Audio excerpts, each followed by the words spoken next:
بسم اللہ الرحمن الرحیم۔ السلام علیکم۔ رہنمائے اردو میں خوش آمدید۔ ہم نے اپنے اس پلیٹ فارم کے تھرو اردو کی علمی و ادبی شخصیات کی حیات و خدمات پر ایک وہ سیریز شروع کی ہے۔ پچھلی ویڈیو میں ہم لوگ اردو ادب کے قدابر شخصیت مولانا الطاف حسین حالی کی زندگی پر ہم نے بریفلی ایک ویڈیو بنائی ہے۔ اس ویڈیو کا لنک وہ ڈسکرپشن میں موجود ہے۔ جنہوں نے ویڈیو نہیں دیکھی اس لنک پر جا کر دیکھ سکتے ہیں۔ آ جاتے ہیں ہم آج کی اپنی شخصیت کی طرف۔ تو آج کی شخصیت برصغیر کے ایک بہت بڑا نام سر سید احمد خان۔ سر سید احمد خان 19ویں صدی کے ہندوستانی مسلم نظریہ عملیت کے حامل، مصلح اور فلسفی تھے۔ ان کو برصغیر میں مسلم قوم پرستی کا سرخیل مانا جاتا ہے۔ سر سید کو دو قومی نظریہ کا خالق بھی تصور کیا جاتا ہے، جو آگے چل کر تحریک پاکستان کی بنیاد بنا۔ سر سید کا اصل نام سید احمد تقوی بن متقی تھا۔ سر سید احمد خان 17 اکتوبر 1817 کو دہلی میں پیدا ہوئے۔ سر سید کے مورث اعلیٰ شاہ جہاں کے دور میں ہرات سے ہندوستان آئے تھے اور مغلیہ دور کے بڑے بڑے عہدوں پر فائز رہے۔ سر سید احمد خان نے رواج زمانہ کے مطابق سب سے پہلے قرآن مجید کی ابتدائی تعلیم حاصل کی۔ ابتدائی تعلیم انہوں نے اپنے نانا خواجہ فرید الدین احمد خان سے حاصل کی۔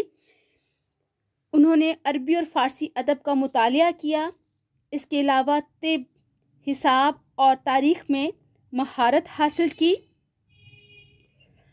انہوں نے عدالتی کام اپنے خالو مولوی خلیل اللہ سے سیکھا۔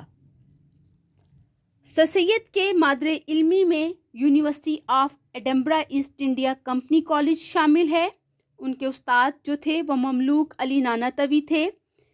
انہوں نے درج ذیل وہ پیشے اختیار کیے۔ مصنف تھے، فلسفی، شاہ سوار، وکیل، سیاستدان اور الہیات دان بھی تھے۔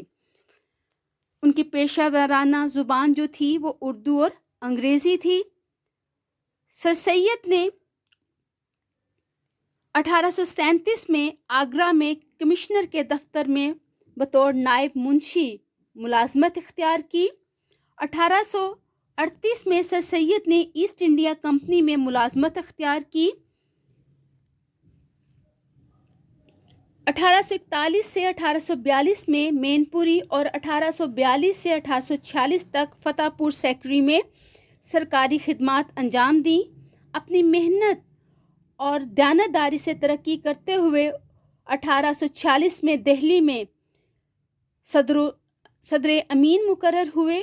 دہلی میں قیام کے دوران اپنی مشہور زمانہ کتاب آثار سنادید لکھی۔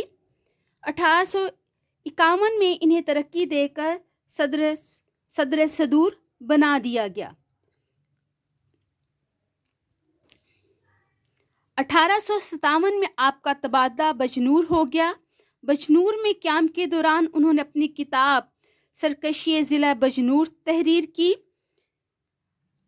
1857 کی جنگ آزادی کے دوران وہ ایسٹ انڈیا کمپنی کے وفادار رہے۔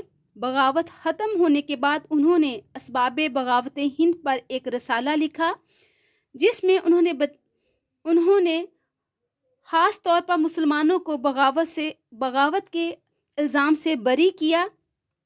اس رسالے کا فائدہ سلطنت برطانیہ کو ہوا۔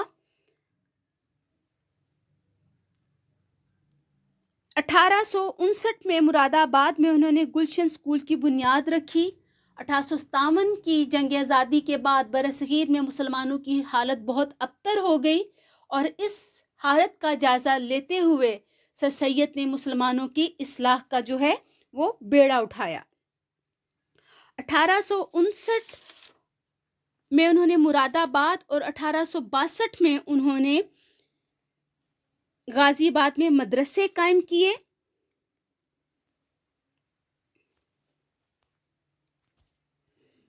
1862 میں ان کا تبادلہ غازی پور میں ہو گیا۔